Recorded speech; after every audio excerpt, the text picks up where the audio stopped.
What's going on, man? Welcome back to the basement. I'm Ron, and today we're going to talk through my top 40 wide receiver rankings for the 2025 fantasy football season. It's July 1st. Why not lay down the groundwork for the rest of the summer here and talk about my early thoughts on the overall wide receiver landscape and where I see the values and tier breaks at this point in the summer. As always, we are going to go to our trusty tier list here, and in S tier, first up, we have Ja'Marr Chase as our wide receiver one. He is in a tier of his own, quite literally, in this video. He is my 101 in fantasy football. He was the wide receiver one in points per game at 23.7, Triple Crown winner, running it back with Joe Burrow. The wide receiver two last year was Puka Nacua in terms of points per game at 18.8.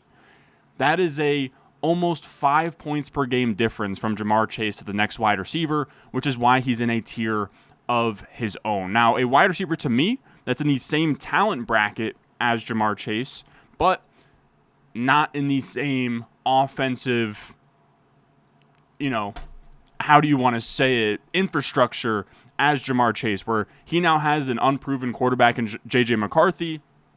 He also, I say only, but he only had 18.7 points per game last year. Again, Ja'Marr Chase absolutely dusted that. But regardless, Justin Jefferson is Justin Jefferson. To this point in his career, he's played 77 games. His 1,492 PPR points are the most for any wide receiver through their first 77 career games. The next best, Julio, OBJ, Jerry Rice, Randy Moss. That's the kind of player we're talking about. And over his entire career, his 17-game pace is 109 catches, 1,641 yards, and 9 touchdowns. At a certain point, you just have to bet on potentially the best wide receiver in football. I know the situation isn't amazing per se, but it's still a Kevin O'Connell offense. I know the quarterback's unproven, but Jefferson has gotten it done in the past with guys like Sam Darnold and Josh Dobbs. So, wide receiver 3, we'll move on to CeeDee Lamb. And it's pretty simple with him. When you look at the splits with and without Dak Prescott over the last 3 seasons, he has averaged 20.99 points per game in a 37-game sample with Dak, which would have been the wide receiver 2 by far last year. And then in 12 games without him, just 16.5 points per game. And I say just, but that's back-end wide receiver 1 numbers. But with Dak Prescott, he is in the running for the wide receiver 1 overall. And at this point, Dak Prescott is healthy. CeeDee Lamb should be good to go. Now, our last wide receiver in this tier as our wide receiver 4 is Puka Nacua. This is a superstar level wide receiver. Really, his only holdup has been health. Last year, missed a bunch of games, kind of killed you early on in the season, but still gave you 18 plus points per game. And even off injury, he was a monster where he led all wide receivers in PFF grade, targets per out run, first downs per out run, and yards per out run. The reason why we care about those things is PFF grade is just, I guess, a film grade. Targets per out run, how much volume are you gaining on a per out basis? First downs per out run, are you moving the chains? And then yards per out run, are you efficient? Per route, nobody was touching Puka Nacua last year. 3.56 yards per out run is ridiculous. Now, they do bring in Devontae Adams, but he has been competing with Cooper Kupp his entire career. I'm not all that worried. Again, really the only thing holding back Puka at this point is playing an entire season healthy. So that's something you have to sort of think through, the range of outcomes of Puka has wide receiver 1 overall upside, but he does have some risk. But he is coming into the season fully healthy. Last year, we did get some rumblings even this time of the year that he had some kind of knee injury going on, and we all just kind of looked past it at the 1-2 turn. So he does feel a little bit safer this year. Now, moving to B tier, I would say S tier, right, that's 101. A tier, these guys you can all take in the top 6 or 7 picks when it comes to redraft. And then B tier, these are like 1-2 turn wide receiver picks for me. At wide receiver 5, we have Malik Nabers. Now, he could very easily, from a talent standpoint, make the jump up here. He had one of the more ridiculous rookie seasons we've ever seen, 18.2 points per game. That was more points per game than Ja'Marr Chase, Justin Jefferson, Puka Nacua had as rookies. He was only behind, in terms of rookie point per game scorers, he was only behind Odell Beckham Jr. and Randy Moss. So we are talking about a really, really good player. He did this with Tommy DeVito, Drew Lock, a little bit of Daniel Jones early on. So just all kinds of quarterbacks, all kinds of environments, and he still found a way to be an absolute monster in points per game. Now, the issue is the situation didn't really get better, right? Now we have like Jameis, Russell Wilson, Jackson Dart. It's not super inspiring. It shouldn't be a great offense, but it should all run through Malik Nabers, who's only really competing with, I guess, Wan'Dale Robinson, Darius Slayton, and Theo Johnson. So he's going to maybe lead the NFL in targets, maybe even lead the NFL in receptions. And in PPR leagues, which I should have said up top, these rankings are for PPR leagues, but they really shouldn't change much from half PPR to full PPR. Malik Nabers would still be my wide receiver 5 on Underdog, which is half PPR. Now, our wide receiver 6 is Amon-Ra St. Brown. He's kind of just a very steady player at this point. He's finished as the wide receiver 4 in points per game in each of the last 2 years, and he finds himself on a Detroit offense projected for the 3rd most points in the NFL. Now, when I say an offense is projected for X amount of points, it is based off of Vegas's implied points for every single team in football. Detroit should still be a really good offense despite losing their offensive coordinator, despite losing some offensive linemen. They should still score a ton of points. Now, with Amon-Ra St. Brown, you question his ceiling, right? He's yet to really hit wide receiver 1 overall heights. I don't know that he ever has that kind of season in his bag, but 17 to 20 points per game is nothing to scoff at and a very fine 1-2 turn pick at wide receiver. The only thing worth mentioning with him is he did have like a knee procedure this offseason. We did just talk about that with Puka Nacua. Maybe we should have known back then. I'm open to the idea of lowering Amon-Ra St. Brown as we get more news on what that knee scope really was. Then wide receiver 7, we have Nico Collins. He was about to be a league winner, 21.3 points per game, and that's including the week 5 that he got injured on. Through 5 weeks, he was at 21.3 points per game, despite leaving a game early for the hamstring. He comes back, has like a fine rest of season, hovers around like 17 plus points per game, but he would have been fighting for wide receiver 2 overall if he stayed healthy the entire season. I also really like CJ Stroud to bounce back this year. There's no Bobby Slowick calling the plays here, and this Texans offense should be much better. I do just believe in the talent that is CJ Stroud. Now, when you look at this metric that we saw with Puka Nacua in terms of PFF grade, targets per out run, first downs per out run, yards per out run, Nico Collins is one of those guys who crushed all of those as well. You know, up there in terms of talent metrics, efficiency metrics, up there with A.J. Brown, Puka Nacua in terms of PFF grade, targets per out run, first downs per out run, and yards per out run. He was still amazing on a per route basis, despite probably about half of those routes coming after the hamstring injury that he sustained earlier in the season. Then at wide receiver 8, we have Brian Thomas Jr. He was just an absolute monster. You can look at the same chart of Puka, A.J. Brown, Nico Collins, and Brian Thomas is right there between Justin Jefferson and Mike Evans and Jamar Chase in terms of PFF grade, in terms of targets per out run. First downs per out run a little bit low, but that's on an offense that's not going to have a ton of first downs last year, right? He played 10 games with Mac Jones last year and still was one of 10 rookie receivers to hit 16 points per game or more since 1998. You're talking about OBJ, Randy Moss, Nabers, Chase, Bolden, Puka, Jefferson, Michael Thomas, Brian Thomas Jr., Mike Evans. It is a loaded list. If you produce as a rookie, it usually means really good things for your long-term outlook. We see year 2 wide receivers take steps forward. He should be the number 1 target attached to Trevor Lawrence, attached to this new Liam Cohen offense on a team that Mike Clay over at ESPN, who does team-wide projections, has projected for the 6th most pass attempts. So there should be a lot of volume through the air, and the number 1 target will be Brian Thomas Jr. Now, we move on to the C tier. And this is a tricky part of the draft because round 2, like mid to late round 2 wide receivers have been shaky bets in the past, right? We're talking last year. I want to say that was like, I'm trying to think. I think that was like Waddle, Olave, Devontae Smith. I guess T. Higgins crushed there, but it's usually a pretty shaky part of the draft to take wide receivers. These guys are fringe wide receiver 1s that are going probably in the 2nd round. They're fine picks. They're not anything that I am staking my entire offseason on, but at wide receiver 9, I will put A.J. Brown here. He is what he is at this point. He is a top 5 talent at wide receiver in the NFL. Last year, just to put in perspective, Justin Jefferson had 2.5 yards per run, right? You can see that here. He was behind Puka, A.J. Brown, Nico Collins, then Justin Jefferson. We talk about A.J. Brown. A.J. Brown's career yards per out run. This is the entire NFL wide receiver list with 100 or more routes sorted by yards per out run. A.J. Brown's career yards per route run is 2.64, which would have been behind only Puka Nacua, A.J. Brown himself last year, and Nico Collins. That's the kind of career-long efficiency that A.J. Brown has had over his entire career. Like, it's truly remarkable. He's never been below 2.5 yards per route run in his entire career. And again, that was a top 5-ish number this past season. He is an absolute monster. The issue is volume. He is in a low-volume passing offense on this Eagles team. Last 3 years, he's been wide receiver 12, wide receiver 8, wide receiver 8 in points per game. He is what he is at this point. He's a really good back-end wide receiver 1. He has a very high floor. And maybe there's upside for more if Devontae Smith ever got hurt, or if something happened in this offense where they had to pass more, or if this defense regresses. But it's really tough to outline a world where A.J. Brown finishes as a, wide receiver overall.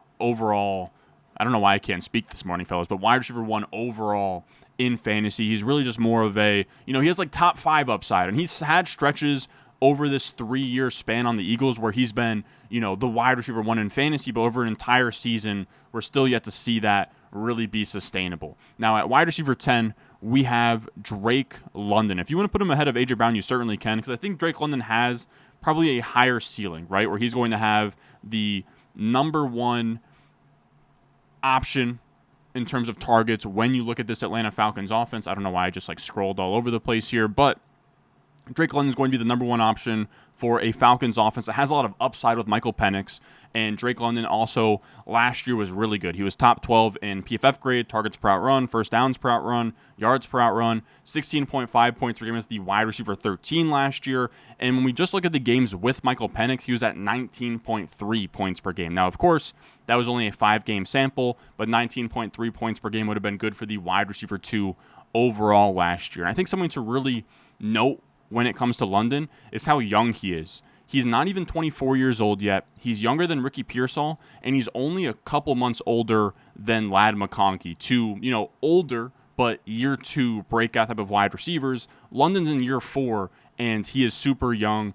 And also the way that they used him last year, shout out to Matt Harmon, was really encouraging, right? Zach Robinson, the new OC, instead of earlier on in his career where he had been on the line of scrimmage at X wide receiver, we saw a lot more of Drake London getting moved around the formation, where you can see on the line of scrimmage only 47.3% of the time this past season, whereas in his first 2 years he was at 80% plus, and then as well outside versus the slot, he was just moved around a lot more, which is really nice. That's where you get design touches, that's where you get the easy button stuff, that's where you get wide receiver 1 overall type of upside stuff when it comes to usage. Then at wide receiver 11, we have Ladd McConkey, where if you just want to look at the rookie receiver report from this past year, he was right in the mix, man, with every receiver we've already mentioned in terms of rookies, right? When you look at Brian Thomas, you look at Malik Neighbors, Ladd McConkey's right there in terms of PFF grade. He was at 81.2. He actually led all rookies in first downs per out run, and he was only behind Brian Thomas in terms of yards per out run at 2.38. He was really good.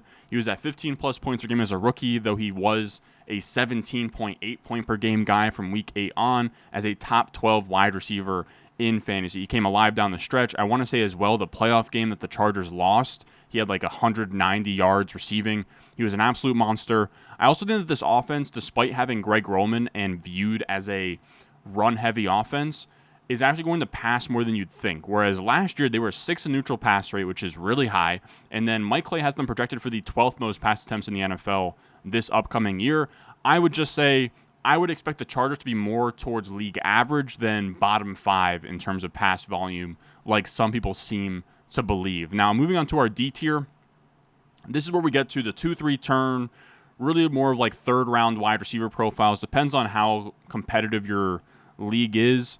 This is really tough. This, to me, is a massive tier break. Everybody above here, you can pretty safely and comfortably project for 15-plus points per game.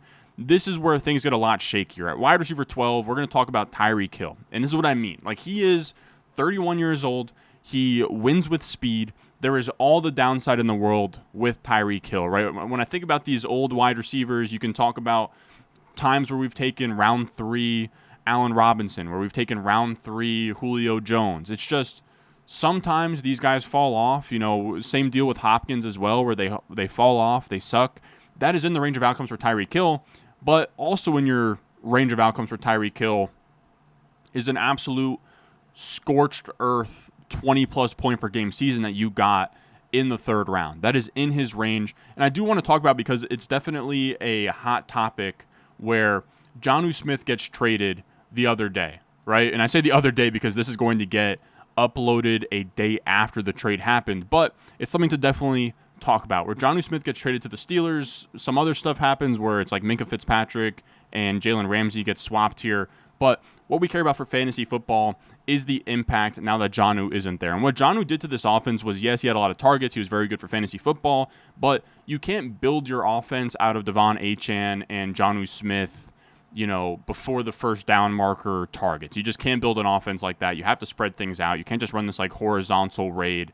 So they move on from Jonnu Smith, and to me, that hints that they're going to go back to what made this offense good in 2022 and 2023 of actually having some verticality, running their touches through not gadget players like Jonnu, but real NFL winners in Tyreek Hill and Jalen Waddle. And when we look at this John Daigle tweet in terms of 111 plays without Jonnu Smith last year, the target shares were 30% Tyreek, 25% Waddle, 22% Devon Achane. And to be honest with you, I think that's amazing for all three of them. But if Tyreek gets back to a 30% target share and he's an absolute monster, that's how you get league-winning upside in your fantasy football draft. And you have a Ryan Heath tweet here where Devon Achane and Jonnu Smith were both top 15 in design targets last year. We should see a lot of those design targets go from Jonnu to Tyreek Hill as kind of the focal point of this offense. It's also worth mentioning, I think that he was kind of on decoy duty a lot last year, even in games with Tua where he had this wrist injury going on, where he was just kind of running wind sprints. So it's definitely worth saying that when you have a 31-year-old wide receiver coming off of his worst season since he was a rookie in the NFL, there's a lot of downside, but it is also Tyreek Hill where there is league-winning upside here. And at wide receiver 12 prices in the third round, in the late second, I'm more than fine paying that price, because your other options here are guys like T. Higgins, who's really good, right? 18.5 points per game last year, wide receiver 5, but he is all over the place, where his previous finishes have been wide receiver 5, wide receiver 40, wide receiver 26, wide receiver 12. And then in terms of his games played, he's had 12 games, 17, 14. So he misses games. He's all over the place. He bounces up and down. And then he also doesn't really have 20-plus point per game upside, wide receiver 1 overall upside like a Tyreek Hill, but he does have upside where he is one of these like rare wide receiver handcuffs where if Jamar Chase goes down, T. Higgins all of a sudden would be a top 5 wide receiver. But if Jamar Chase stays healthy, you're talking about a guy who, his ceiling is probably 18 points per game, which is nice, but it's not league-winning upside where you're drafting him here after an amazing year last year. Then wide receiver 14, we have Rashee Rice. And again, this is just a really tricky tier where Rashee Rice is coming off a major knee injury. I know that it's like, people are definitely running with the idea of, oh, well, he didn't tear his ACL. And it's like, okay, he didn't tear his ACL, but if you watch the video of Mahomes taking out his knee, it still bends in a pretty crazy way. He still had some kind of surgery. This is from Deepak Chona here on the bottom. He had an October surgery. He fixed the LCL. He fixed the hamstring. There's still things going on. I know the ACL is intact, but it's not like his knee is fine, right? Like there was still rehab. There was still a surgery. There's still ramp up, there's still atrophy, right? Like there's still things going on with that leg, with that knee, where it's like, I think brushing it off as no big deal is kind of crazy. But at the same time, he seems good to go for week 1. He is full go for training camp. I think his price is only going to get more expensive from here through the rest of the summer. So I want to be ahead of the curve there. And he's going to be attached to Mahomes on an offense projected for, top 5 in most points scored. And he was the wide receiver 3 in points per game before his injury last year. The only issue I have is his usage is a little bit scary, where he has a career 5.2 yard ADOT, 50% in the slot. So he's like really, really low ADOT slot. Like I wouldn't call him a gadget, but almost. It's a very role-dependent play who's coming off a major knee injury. So that's where it gets tough. But again, we're in a tier where like, you either can go for high floor options or you can just kind of go for home run swings, and that's what Rashee Rice definitely is. Now, at wide receiver 15, we have Garrett Wilson. I've wrestled with where I want to put him this year, but I think wide receiver 15 is fair. He was wide receiver 18 in points per game last year, and at a certain point, you have to bet on talent in fantasy football. And we look at reception perception from Matt Harmon. Garrett Wilson crushed reception perception last year, where you can see he was at a 94th percentile win rate versus man, 82nd versus zone, 86th versus press, and pretty much he was running this Aaron Rodgers route tree of running 21.5% of his routes on the 9 route, 28.4% on slants. And that's just not great. I think as well, I'm trying to think of, so midseason, Wilson took a career high 75.8% snaps outside and on the line of scrimmage. So they're not moving around the formation. They're not using him as a featured wide receiver. Like, he should really be getting almost like CeeDee Lamb type of usage, where you're moving him around, you're letting him get in the slot, you're letting him get plus matchups versus, slot corners or safeties and linebackers and being creative. And you're not going to get that from Nathaniel Hackett or Rodgers or Todd Downing, who wants a static pitcher, and then he also wants to get a ton of targets with Davante Adams. So it's something to think about when we talk about new OC Tanner Engstrand from Detroit coming in. Should be much more modern, right? Taking some of those Ben Johnson concepts from Detroit. I think they're going to feature him as the true number 1 wide receiver, right? Of course, I mean, they have to, right? We talk about Allen Lazard. The next wide receiver up is like Malachi Corley, Arian Smith. They got nothing. So he's going to be the number 1 guy. He's going to fight for, I think it's like, if you're talking about guys who aren't the number 1 wide receiver overall that could finish for the most targets or most receptions, I think it's Neighbors. I think Garrett Wilson's up there in terms of guys that can challenge for 30% plus target shares. And when you talk about Garrett Wilson, who almost has an entire green route tree, is amazing at creating separation, is a really special player, and now gets to go back with his college quarterback, who, yes, it's going to be a low-volume passing offense, but he's going to have such a massive share of that pie that I think that it will offset. So if anyone can finish top 12 with Justin Fields like DJ Moore did, my bet would be on Garrett Wilson. Now, moving on from him, we will talk about our wide receiver 16, Davante Adams. Now, he still looked good last year, 2+ yards per out run, wide receiver 9 in points per game. Wide receiver 16 might sound low, but this is a 32-year-old wide receiver on his 4th team since 2021. I know that that's like fine and he's played well. I'm just saying there's a lot of downside here. I am very certain that Garrett Wilson is a really good player.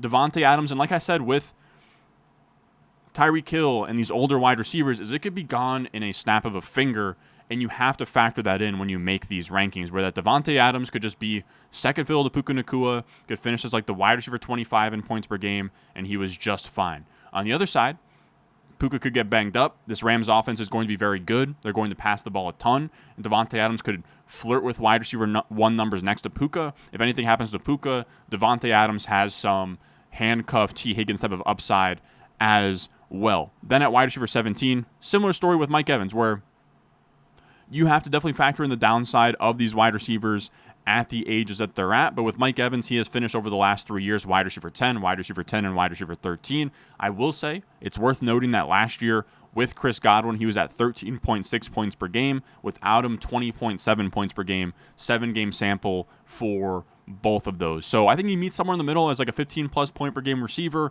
Last year, he was very good. He was top 12 in PFF grade, targets per out run, yards per out run, first downs per out run. He was really, really good. Flashed an ESPN open score. There is some uncertainty with Liam Cohen leaving, but Mike Evans is still going to be Mike Evans. We will definitely see a little bit more competition than he had down the stretch with Godwin coming back, potentially healthy, Emeka Egbuka in the mix, Jalen McMillan taking another step forward, but it's still Mike Evans. You can kind of just set your clock to it, and he will hit 1,000 yards in any given season until he stops doing so. Then at wide receiver 18, I have Marvin Harrison Jr. And the back end of this tier is so tough because Marvin Harrison Jr., I'm not crazy about, but at the same point, I have to respect the upside of the year 2 breakout. That's what it comes down to. It's respecting the upside of the year 2 breakout and a wide receiver prospect that was up there with Chase, up there with Malik Neighbors. Sometimes these guys go off to slow starts. Guys who also had slower starts than usual were really good receivers like CeeDee Lamb. You could talk about DeAndre Hopkins. You could talk about Larry Fitzgerald. Calvin Johnson even had a very quiet rookie season. Sometimes these guys, it takes some time. And if it does click for Marvin Harrison Jr., I don't want to bury him in rankings to where I whiff on that. But the issue I have with him is his skill set just isn't very conducive with Kyler Murray's, where Kyler Murray, short, tough seeing over the line. Him sort of just targeting an X wide receiver on the boundary is a tough ask. I don't know that he gets more targets than Trey McBride, where they're running back the same quarterback offensive coordinator pairing, so you can't really sell yourself on a new role for Marvin Harrison Jr.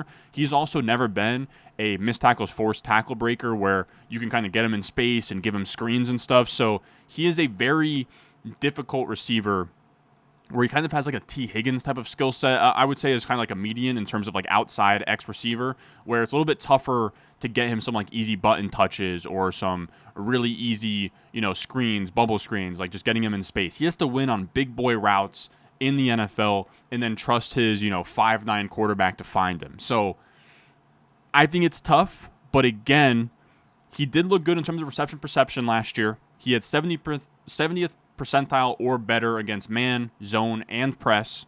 And then this offense is projected for the 12th most points by Vegas. So if this is a good offense and Marvin Harrison Jr. can take a step forward, there is a ton of upside there for sure.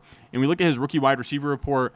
After the big three up top of Neighbors, Brian Thomas, and Ladd, Marv is the clear number 4 where everything's like fine. Again, like it's tough to hold him to the standard of Malik Neighbors because his season was so monstrous, but we're green across the board in terms of everything we care about, and that should mean something. Now, moving on, we have the wide receiver 19, JSN.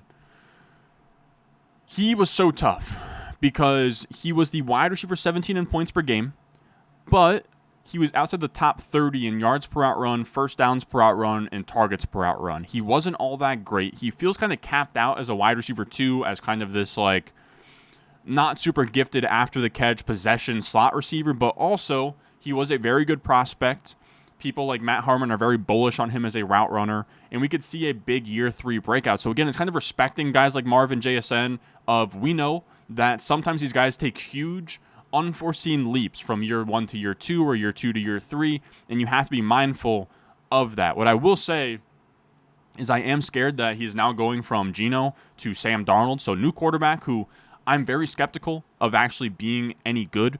And then also you have to remember, if Jalen Milroe comes in end of the season, that would nuke JSN's late season upside. So that's something to think about as well. And then also now you have Clint Kubiak, his son, as offensive coordinator, who is a very run-heavy type of play caller. So you also now have Cooper Kupp in the mix. That's going to kind of displace JSN from his natural slot role. So there's just a lot of questions, a lot of things up in the air, and I question the upside, but I think wide receiver 19 is fair. Now, after that, our wide receiver 20, we have Terry McLaurin, and that might seem low for a guy who was the wide receiver 14 in points per game, had 13 touchdowns, but the issue for me is wide receiver 13 in points per game, or wide receiver 14 in points per game last year, in a year for McLaurin where everything went right. Godwin goes down, Nico Collins goes down, Rashee Rice goes down, and for Terry McLaurin, he finally gets the best quarterback play of his career. He's expected for 7.7 touchdowns on PFF. He scores 13. So he almost doubles his expected touchdown count. He has good quarterback play for the first time in his life. And all you can give me is wide receiver 14 in points per game in a year where wide receiver scoring was down.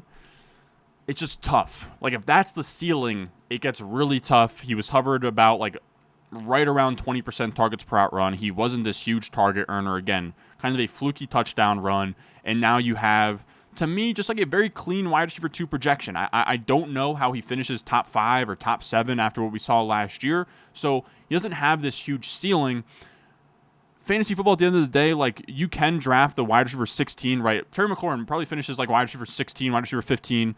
I have him wide receiver 20 because I value having a little bit more upside potential. Like, you don't just win in fantasy football by drafting the wide receiver 16 at wide receiver 20 and then like stacking up singles. Like, at a certain point, you have to hit a home run, and to me, that's not what McLaurin gives you, but he gives you fine wide receiver 2 production, and he does give you a stacking option next to Jaden Daniels. Now, moving on to our E tier, these are your, wide receiver 2, wide receiver 3s. You're getting them in the middle rounds, and for me, like we just talked about with Terry McLaurin, we're at a spot now where I am taking swings for maximum upside, because if you want a high floor wide receiver 3, you can wait all the way until Jacoby Myers. You can wait all the way until, Jawan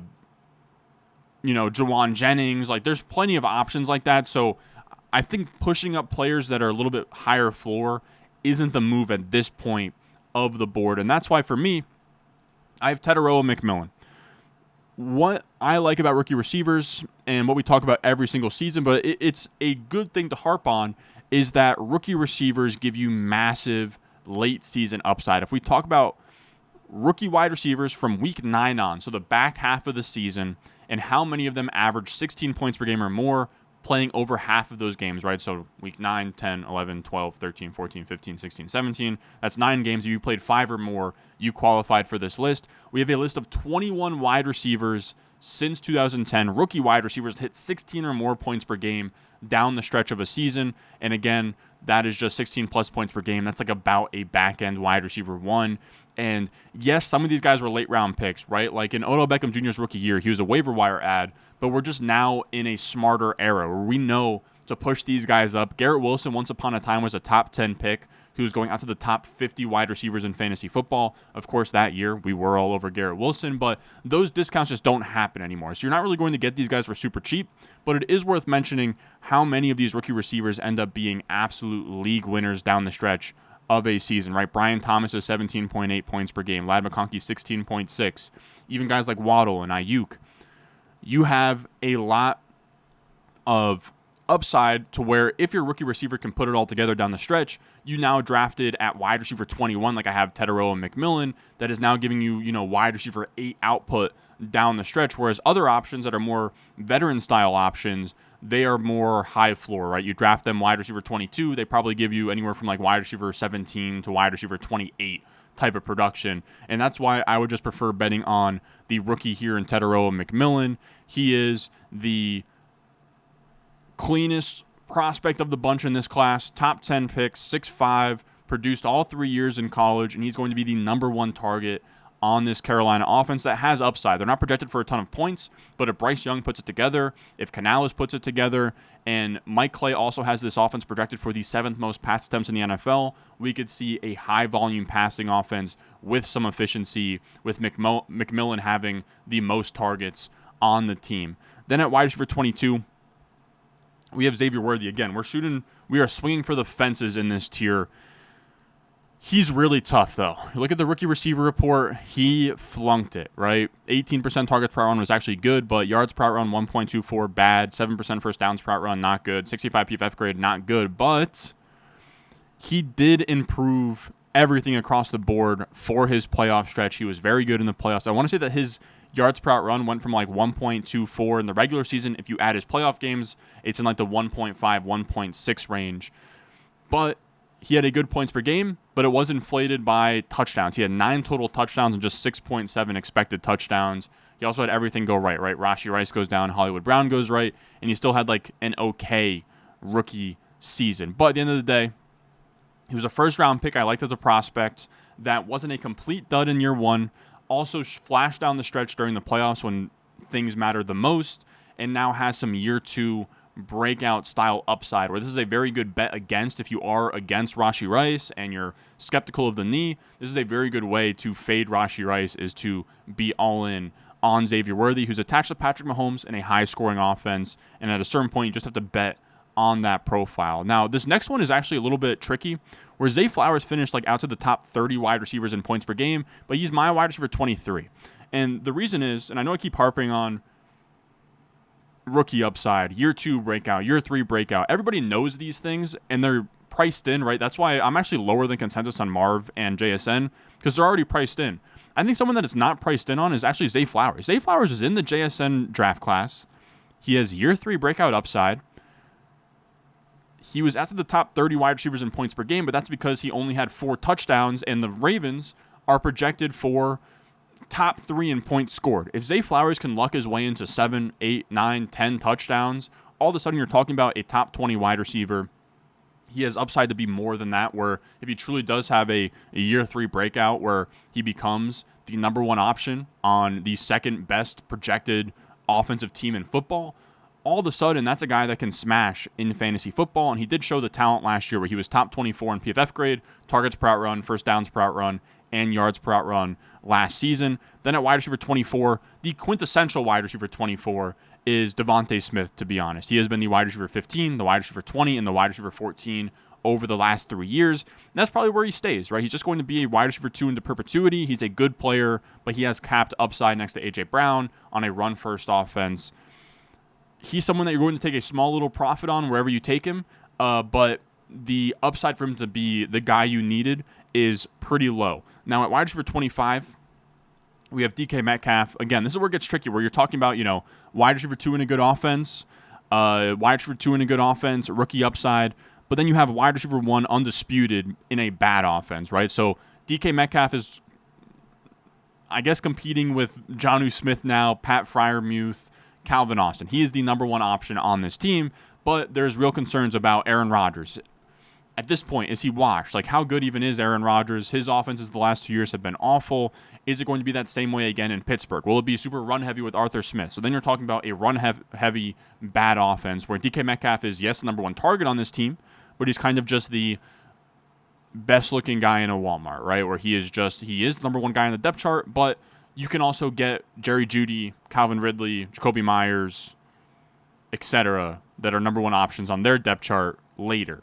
But DK Metcalf does have some bounce-back upside. We've seen earlier on in his career that he did flash real difference-making upside. And I do love his fit with Rodgers, where if you look at the reception perception charts here, DK Metcalf is very good at the go route and the slant, and that's kind of all Aaron Rodgers has been doing this past season or the last 2 years, right? Where I showed you the Garrett Wilson charts earlier on reception perception, where Garrett Wilson was kind of banished to this role of only go routes, only slants, only playing X wide receiver, and that's good for DK Metcalf. He is not the complete guy. You don't need to move him all around the formation and try and make him CeeDee Lamb. He is DK Metcalf, and that is kind of like where Rodgers was trying to make Garrett Wilson play last year. So now he actually gets a 1-for-1 fit with what he's been looking for and what kind of fits his game at this point of like quick 3-step slant, quick 3-step, let it go over the top.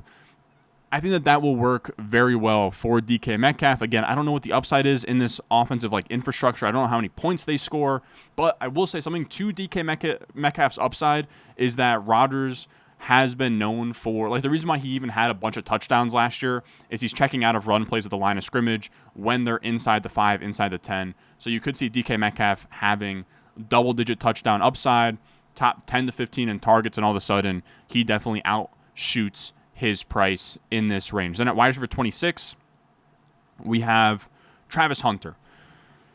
Because we're now at a spot where we're talking about wide receiver 1s on bad offenses or low volume offenses. And then you have wide receiver 2s on good offenses or like unproven wide receiver 2s. And if we're going to talk about unproven wide receiver 2s on fun offenses, that's where I want to take a swing on Travis Hunter. I know that there is concern about him playing defense, right? He plays both ways. But at the end of the day, what the Jaguars gave up to move up to number 2 and take Hunter, from a positional premium standpoint, they need him to play wide receiver. I think what you're hoping for in terms of rookie upside is, I'm not drafting Travis Hunter to start him week 1, and it's kind of the similar Amarion Hampton, Alvin Kamara debate of when you draft Travis Hunter, it has to be with the idea in mind that you're not going to start him in the first week or so. The hope is that he comes out, he flashes, and he's so good, right? We see like 3 yards per out run, or you see like 4 catches for 90 yards, and all of a sudden they can't keep him off the field, and he gets a full diet of routes by midseason and crushes down the stretch. Now, I know he's next to Brian Thomas Jr., but this is a team projected for the 6th most pass attempts according to Mike Clay, and outside of Brian Thomas Jr., there's no one else. This is a team where realistically both guys could have a 25% plus target share and both smash in fantasy football. Then after that, we have wide receiver 27, Jalen Waddle. After the Jonnu Smith trade, that is really good for Waddle, where now he can be the established number 2 option next to Tyreek Hill, go back to what he was doing earlier on in his career. And then you also have huge upside where if you are of the mind of, or the idea of Tyreek Hill being washed up, if Jalen Waddle is the wide receiver 1 in this offense, he is way underpriced at wide receiver 27. Look at his career numbers versus Devontae Smith and Nico Collins from this same draft class. He holds his own in points per game, yards per out run, targets per out run, and first downs per out run. On a per out basis for his entire career, Jalen Waddle has been very, very good. I expect him to bounce back this season with, again, huge upside if Tyreek Hill is not himself. Then at wide receiver 28, we have Jameson Williams. He is potentially the 2nd or 3rd option on a really good offense, and that's kind of what sums up Jameson Williams. We'll see if Sam Laporta out-targets him this year. I wouldn't put it past Sam Laporta. The issue I have with Jameson Williams is he was outside the top 24 in PFF grade, targets per out run, first downs per out run, and yards per out run. He had 8 touchdowns and only 4.8 expected and just 58 receptions. So his production was very fluky. Yes, it was efficient, but it wasn't efficient in the ways that I'm looking for in terms of per route and doing big boy stuff at receiver. It was more gadgety and big play sort of upside there, but even then, it wasn't like a crazy yards per out run year. So I don't know. I just think that there's some downside here. Ben Johnson leaves. Who knows if Jameson Williams gets those same like gadget type of touches as much or as often. Maybe teams are a little bit more ready for that this year as well.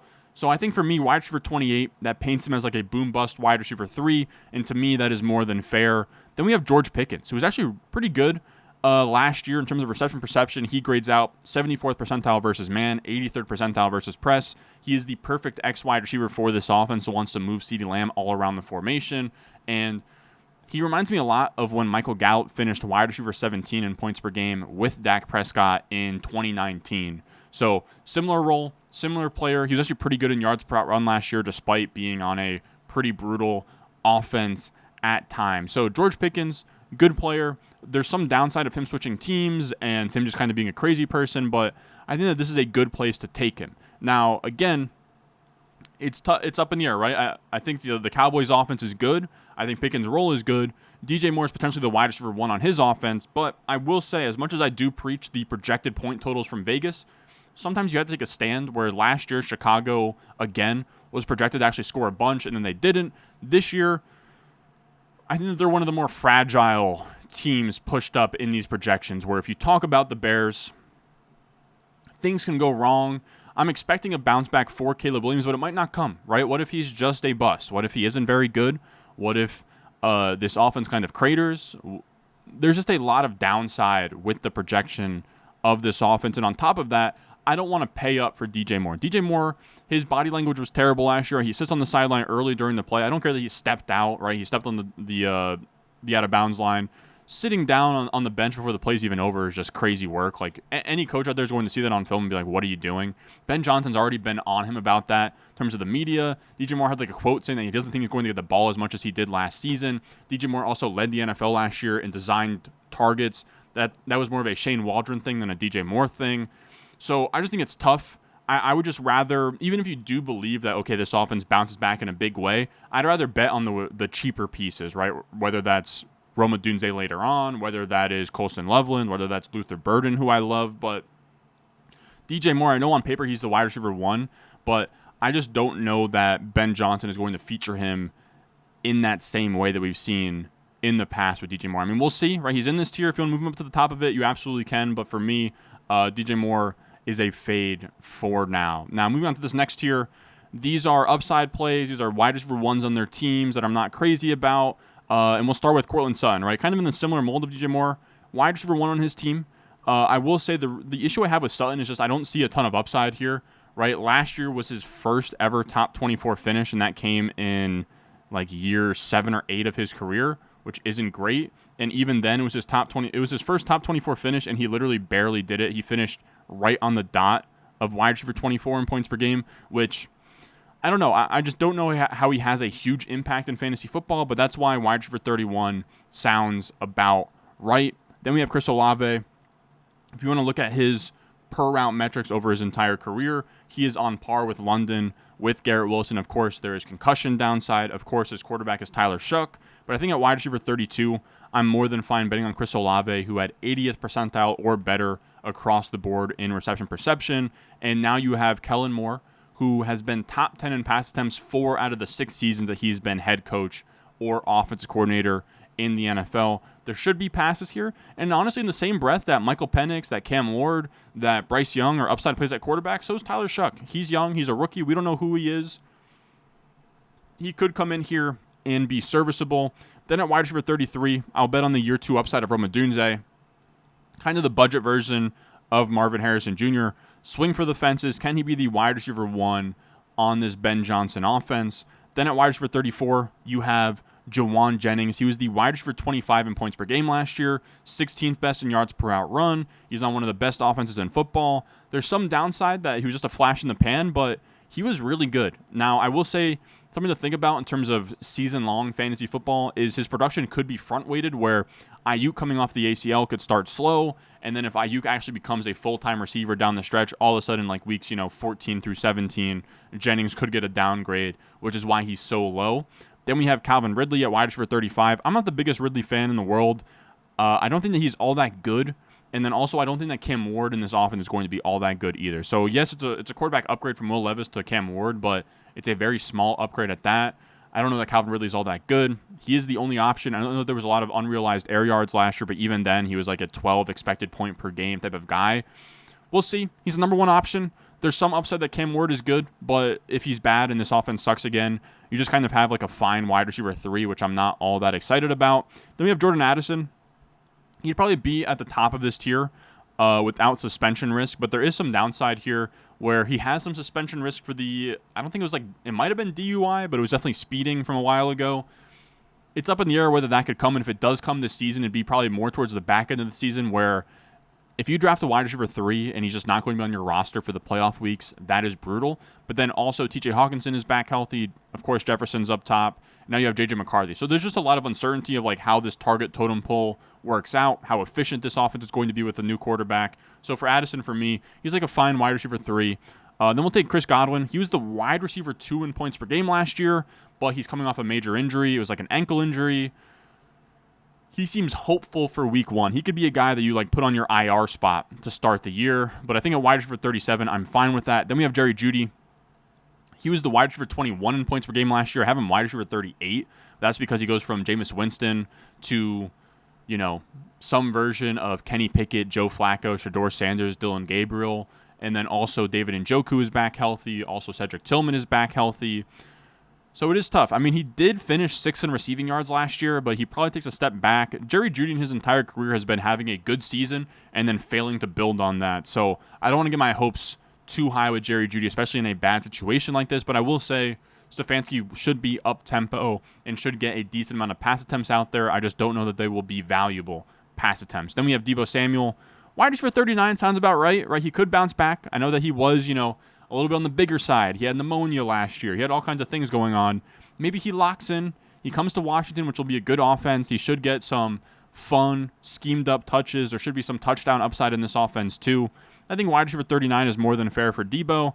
And then at wide receiver 40, our last receiver here, Khalil Shakir. He's the number 1 receiving option on the best offense in football. And that's kind of all you have to say with Khalil Shakir. I don't know what the upside is, but again, he's projected to have the most targets on the projected highest scoring offense in football, and that should mean something. He was pretty good last year in terms of yards per out run. He was like a startable receiver at times. I think wide receiver 40 sounds about right. Now, that is going to do it for us today. 40 wide receivers in 47 minutes. This is not how we usually do things on this channel. We're going to get deeper as the summer goes on, but this wide receiver video, the running back rankings video we just did, this is just to set the foundation for what the rest of the summer is going to look like. And I will say again, 1, I feel much stronger about the tier breaks than I do the rankings within each tier. Like if you want to put CeeDee ahead of Jefferson, you absolutely can. If you want to put Nico at the top of this tier, you absolutely can, et cetera, et cetera. And then also this tier list, we're going to do one probably at the end of the offseason, right? Like August 31st, September 1st. And those rankings will look much different than this. We have plenty of research to get done, plenty of things that I might change my mind on. So these are not by any means set in stone. Again, this is a very early look of how I view the landscape, but I'm excited to get into the weeds, get into the research, and all of that for you guys this summer. As always, if you enjoy, subscribe, leave a like, check out the running back video I have linked down below, and I will see y'all in the next one.